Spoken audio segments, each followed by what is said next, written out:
Well, welcome everyone. I'm thrilled to have so many people here, and I think you're in for a fantastic concert. In fact, I'm going to go on the edge a little bit and say this is probably the best $5 concert you'll ever go to. Great to see all of you. Welcome to the fans, friends, and family members of Lake Wobegon Brass Band. Welcome to our concert band families, and good to see so many students here. Bravo, props to you. Taking mental notes, that's very good. If you do not know this group, this is an absolute Minnesota treasure that we have, a jewel right here in our own state of remarkable musicians with terrific technique, great musical souls, and I think you're going to enjoy it a lot. Your program reflects a different order. We changed at the last minute. We'll open with the Lake Wobegon Brass Band, and then the Edina Concert Band will come up, and then, pardon us, but we've got to take a picture for the yearbook. We'll do that, and then at the very end, we will regale you in our full splendor with two combined closing numbers. So, without any further ado, how about a warm Edina welcome for the Lake Wobegon Brass Band.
Good evening, everyone. My name's Mike Halstenson, and we're so pleased to be here at Edina High School. Thank you for having us tonight, and we're in for such a treat, not only with the Wobegon Brass Band, but with the great high school band here, and of course the combined groups afterwards. We already had a little bit of fun at 6 o'clock tonight and got to put those two pieces together, and you're in for a treat with that.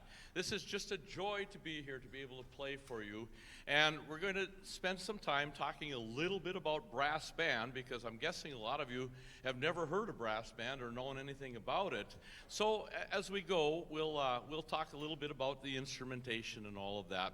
But we're going to move right along with a piece called Grace and Glory. One of the things that it's always kind of fun to realize is that not all composers are dead. There's a lot of them that are close to dead, but they're not quite.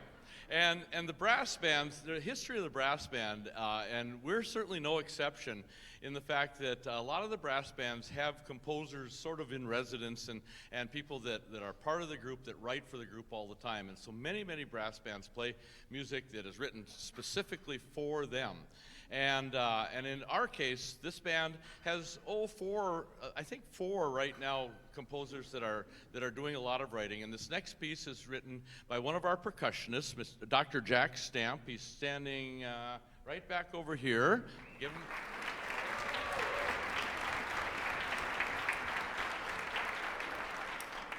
He is a very, very famous wind band composer and conductor and travels all over the world and has just been named the International Associate of Composition with the Grimethorpe Band in England. If you don't know anything about brass bands, this is really, really big. And we're very, very proud of him and looking forward to great things. But we'd like to continue right now with his Grace and Glory.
You know, it's really great fun when you see us old guys up here.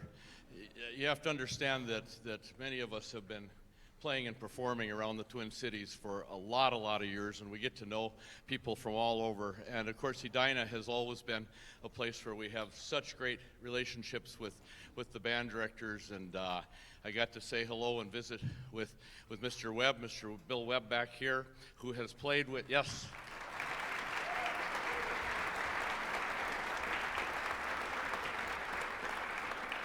And he has played several times with this band, played cornet with this band, and we just love having him with us, and he's a great friend.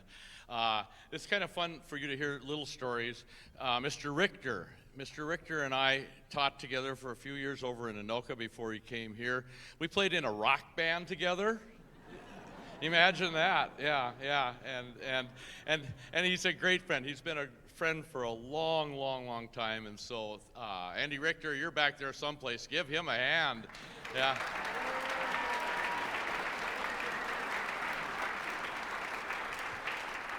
Mr. Moeller has played euphonium with us several times with the band, and he's a great friend, and we love having him with us. Mr. Kyle has played euphonium with the band. Here's an interesting one. Mr. Kyle and I used to judge marching bands together years and years ago. Yeah, we gave zeros to everybody. Yeah, you can imagine that, can't you? So anyway, we're going to invite Mr. Kyle to the stage right now. He's going to introduce this next song, and then you're going to have lots of fun being able to hear him play. Please welcome Paul Kyle.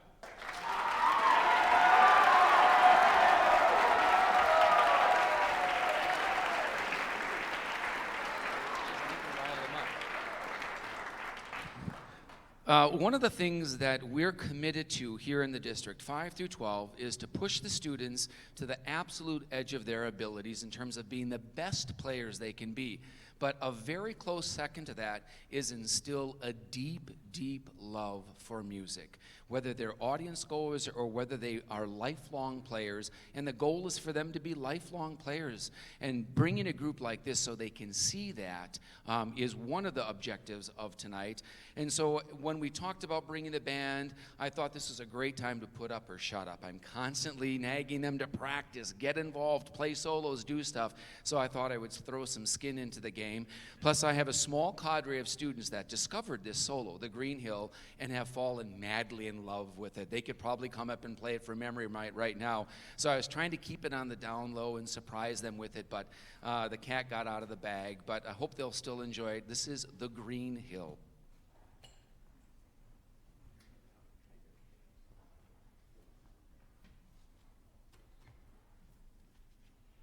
Be sure to check his posture.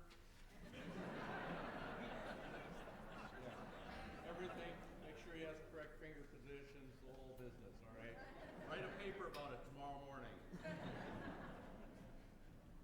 You're welcome.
All right.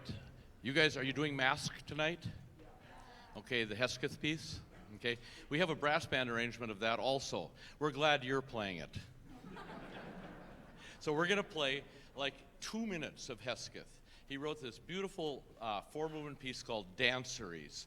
And the second movement is a piece called The Catching of Quails. And you know, quails are just little tiny birds, and they flit around and all this. And it's just a lovely little Hesketh piece just to add on to what you're going to be doing here in a few minutes. The Catching of Quails.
Okay, really, really quickly. The Lake Wobegon Brass Band accompanied by a whole bunch of percussion. So brass bands use a lot of percussion, and we're so fortunate to have 4 players playing the whole variety of that. Then, going from bottom to top, we have B-flat tubas. Guys, let's see them. B-flat tubas. Okay, yeah, ooh, yeah. We have, okay, we got to make it quick. Then we have E-flat tubas, so they're just a little higher pitched. Bass trombone, tenor trombones, euphoniums,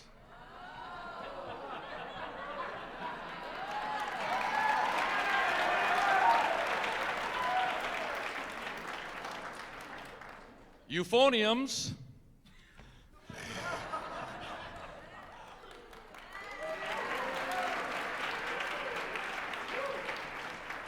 I guess that's about it, right? Yeah, yeah. Baritones, right here, a little smaller.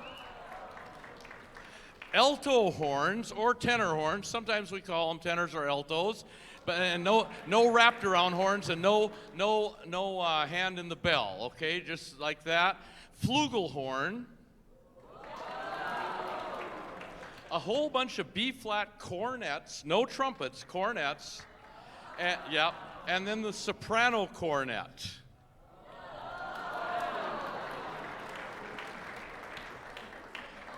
And brass players, if you ever get called to sub in the brass band, here's one of the things you have to know, and that is that there's only one person in the band that plays the clef that they're used to, and that's the bass trombone who plays in bass clef.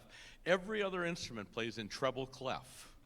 So trombone players, they have to play in treble clef. Euphoniums and all of that, they're all in treble. The tubas are all in treble clef as well. So, all right, enough of that. We're going to now move to a wonderful piece by Morton Gould called the Pavane. This was arranged by one of our resident composers, Mike Serber, who plays the soprano cornet. It's a delightful new piece. We're just premiering it for the first time this concert series, and so it's brand new to us, and we just love it. We hope you do too. The Pavane.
they're always reminding me of all the things I forget, so I'll try to go fast. We have CDs for sale out in the entryway there, so if you would like to look through those, some of the pieces you heard tonight are on a couple of our CDs, and you're welcome to take those home. It's not too soon for Christmas stocking stuffers.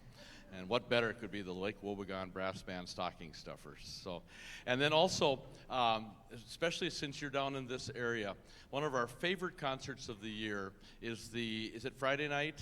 The first Friday of December. We play at the Colonial Church of Edina, a Christmas concert. And it's a lovely place. And so look online and come hear us play a Christmas concert. I know that you'll really enjoy it. Our last piece tonight, and I'm going to ask you to kind of hang in there with us on this. It's a little bit of a longer piece. It's a piece that we're just getting to know, and we'll be playing this summer when we travel to England and playing with other brass bands over there. Written by a very, very famous brass band composer by the name of Philip Wilby, who's a good friend of ours. He has become a delightful friend, and you would like him. He's a elderly guy that's not very big, very, very happy all the time, and he lives in a windmill. Him and his wife bought a 7-story windmill, so each room is a round room, and then you go upstairs to the next room and so on. It's a delightful place, and they've been living in this windmill. Anyway, he wrote this piece called The Pilgrim's Progress, which is a piece that takes the brass band through all of its paces, from fast to slow and loud to soft and all of that, and tells the story of the pilgrim and his progress. Tonight we have our good friend Gordy Nielsen, who plays tuba with the band most of the time, not tonight, but he's going to narrate with us tonight and tell you the story of the pilgrim's progress, and then he'll narrate this as we perform it. So this will be our last part of the concert, so we'll say our thanks right now, but keep it moving here. So Gordy, I'm going to give you the mic. You're going to hold it.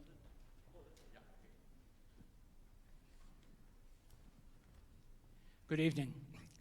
Now, as Mike just told you, the band is going to play a piece by Philip Wilby entitled Pilgrim's Progress, which takes its inspiration from a book of the same name by English author John Bunyan.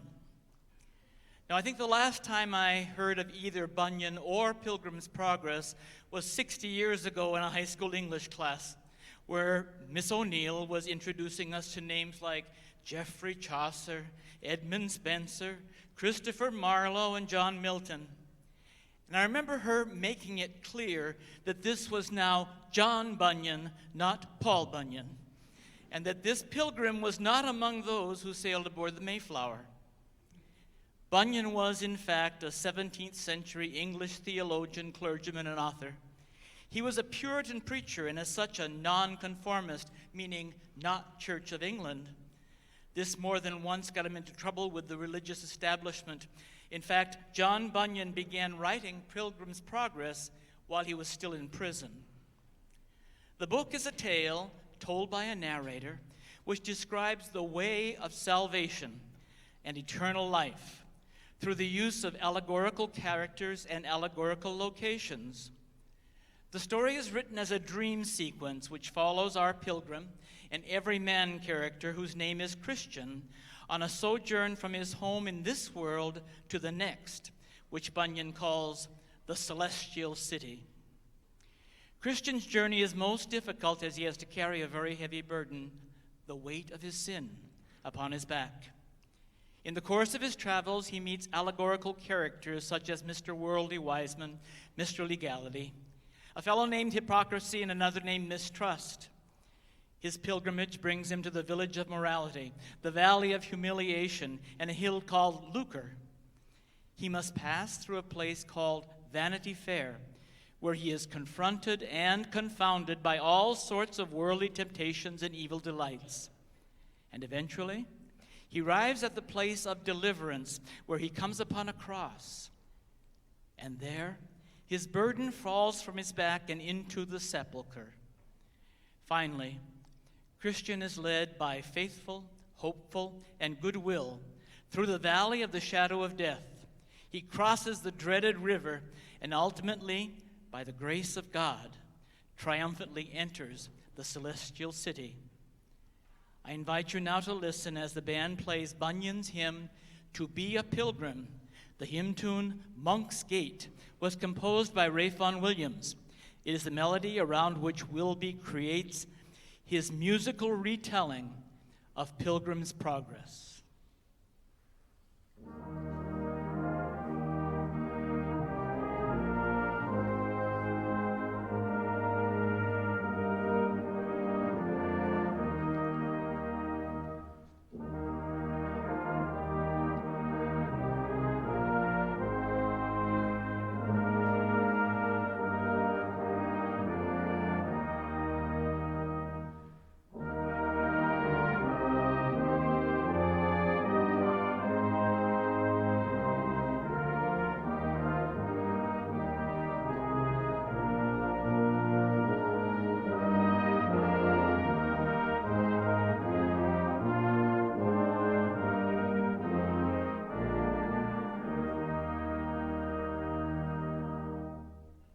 The Pilgrim's Progress from this world to that which is to come, delivered under the similitude of a dream.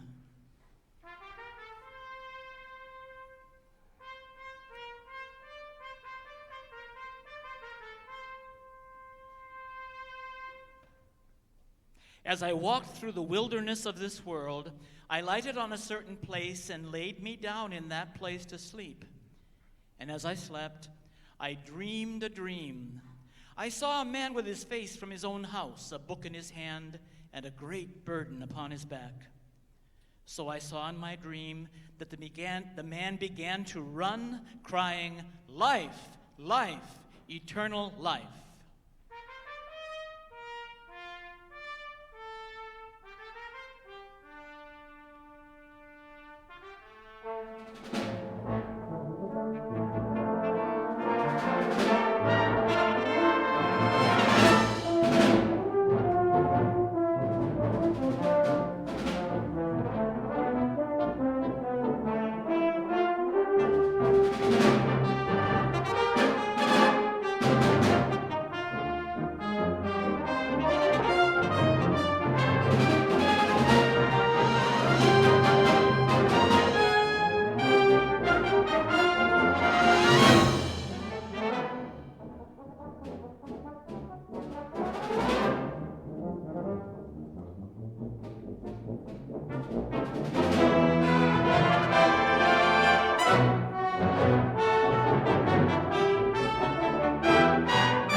Now the highway up which Christian was to go was fenced on either side with a wall, and that wall was called salvation.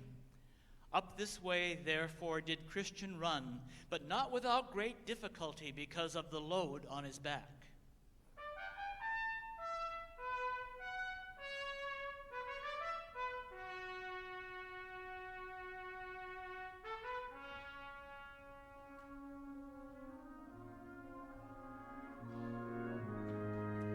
He ran thus, and upon that place stood a cross, and a little below, a sepulchre.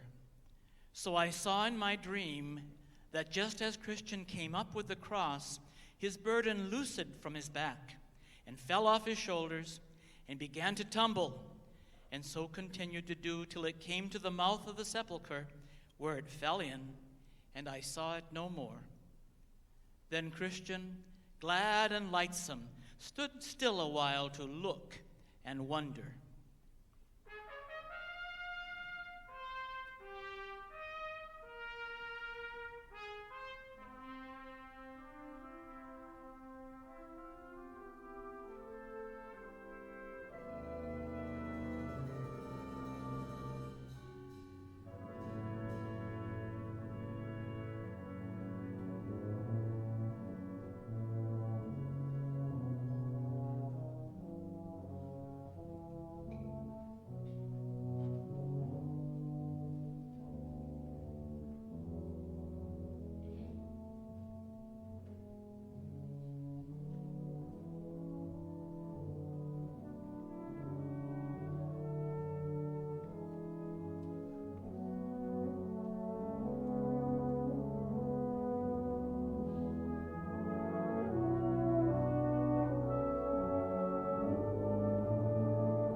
Then I saw in my dream that when he had got out of the wilderness, he presently saw a town before him, and the name of that town is Vanity. And at that town there is a fair kept, Vanity Fair, all year long. Therefore are all sorts of merchandise sold, as houses, lands, trades, places, pleasures and delights of all sorts, as juggling cheats, games, fools, apes, bawds, knaves, and rogues, wives, husband, children, masters, servants, lives, blood, bodies, souls, silver, gold, pearls, precious stones, and all of a blood-red color.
last things came to a great hubbub in the fair, some mocking, some taunting, some speaking reproachfully, and some calling for others to smite him, insomuch as all order was confounded.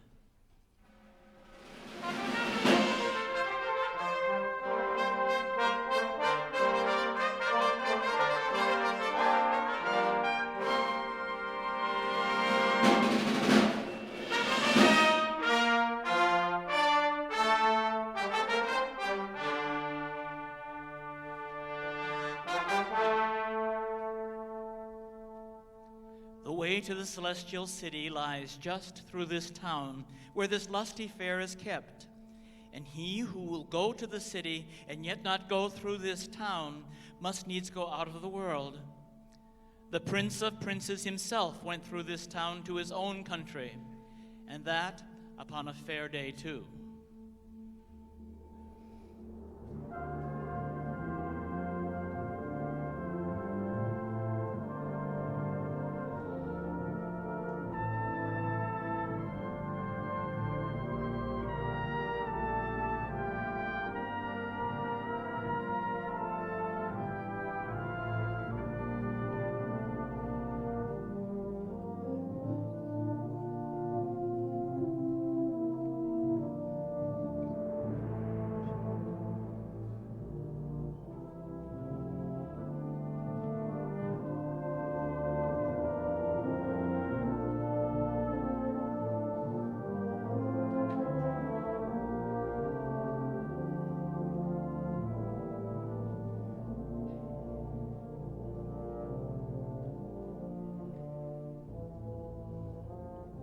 Now betwixt him and the city was a river, and there was no bridge to go over. The river was very deep. But as he went down, he said, "Death, where is thy sting?"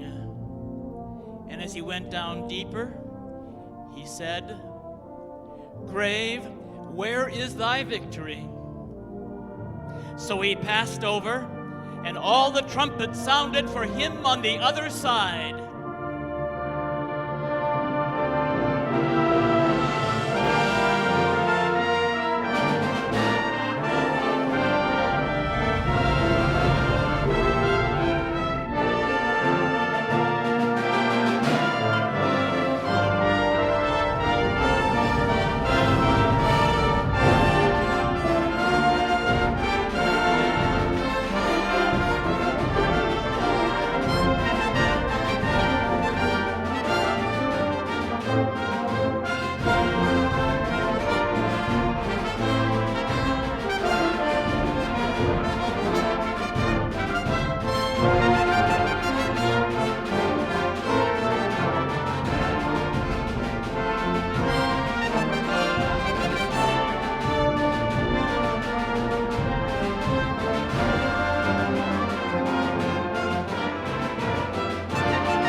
smiles.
Kidding aside, that brass band's a tough act to follow. Holy Toledo.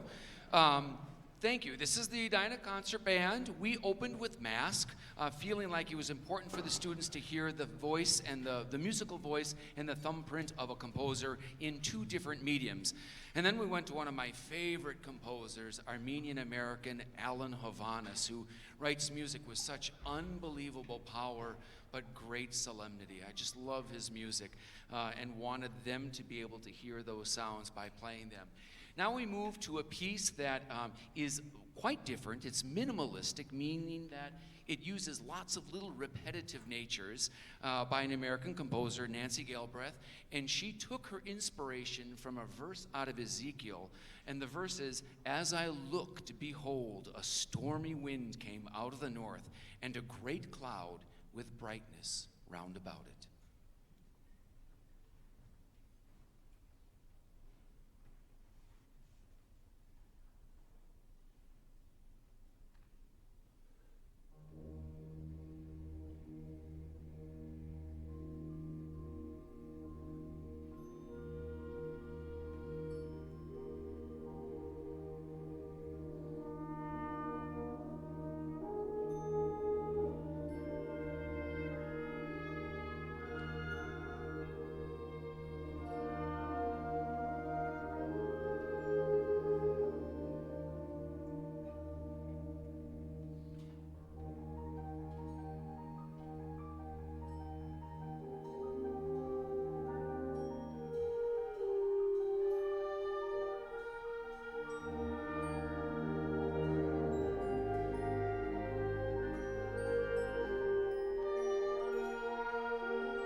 One of the other great powerful things about music is it can take you to other worlds and you don't even have to leave your band room. You can just experience it through the music. So true with the next piece as we head south to Brazil to capture the spirits and the celebration by a young Brazilian composer, Ricardo Silva, called Baikatu.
Right, we have one final number, a fantastic operatic march, one of my favorite, Washington Grays, and then we're going to bring Lake Wobegon up again, and we'll do a couple of combined numbers.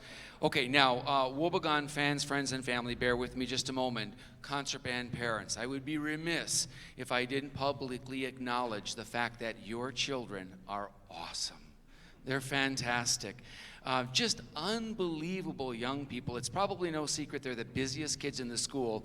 And these are young people that still come to school, some of them before 7 a.m., to practice. And then they come during their student prep and practice. And then if I call them for a sectional during lunch, they willingly skip down to the band. Well, okay, maybe not skip. But they come down to the band room and they practice, and we have sectionals. And some of these students even drove to Stillwater yesterday to hear me play in a concert just because music fills them. And it is rewarding to work with them every day. They are truly, truly just amazing young people. I don't know what they're like at home, but when they come here, angelic. So I just wanted you to know how hard they work, how much I absolutely adore them. And they've already done a concert this year, and then to put this all together, and then we have 3 rehearsals before the Veterans Day. They're just troopers all the way around. Washington Grays, and then we'll bring up the next band, and we'll combine a little bit and give you a couple fun closers to go home with.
All right, while they get set, forgive me, but I'm going to do a little public service announcement.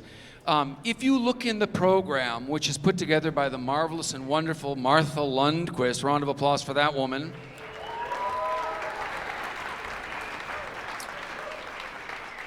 You will see on the back any and all dates for you to come to our next concert and enjoy. And inside that cover is an opportunity for you to join the Band Boosters and give to the Edina Band program to continue to help boost it. We are so blessed to have a tremendous program. And the monies that we use go for a multitude of things, from buying music to buying instruments to instrument repair, to help bring groups like the Lake Wobegon Brass Band in, to do tour scholarships. There are so many ways in which our program is lifted up and boosted by you, the parents, contributing to the boosters. So we made this handy little tear-off back cover for you. Dates on one side, booster on the other. So if you take that home with you, if the mood strikes you and you remember, it'd be great to have you contribute. We're giving them just a little bit of time. Are we all set on stage almost? Fantastic. So Procession of the Nobles is one of those tunes that favors the brass, a wonderful piece. I thought it'd be a good opportunity to set them next to each other and let them show off a little bit. And then Mike Halsons and I will trade places, and he will bring us all home with America the Beautiful, that has absolutely stunning ending to it. Thank you so much for being here. Thank you for supporting your young musician, or if you're a Lake Wobegon member or a family member, your old musician. But either way, it's great to have you here. Thank you so much. This is Procession of the Nobles.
Before our last piece, again, a word of thanks to all of you. What marvelous playing they did. Weren't they just great, the high school band? Very, very nice, very nice. If I could just say one word, and that is that you need to know that there is music after high school. There really is. It would be a shame to be 18, 19 years old and have had your greatest musical moment ever. And it would be a shame after college to be 21 or whatever it is, 22 years old, and then have had your greatest musical moment and never get another one again. Please, please consider, keep playing as much as you can. There are so many opportunities for you to do things the rest of your life in music. And please consider it. Let's give them another hand. They were so wonderful.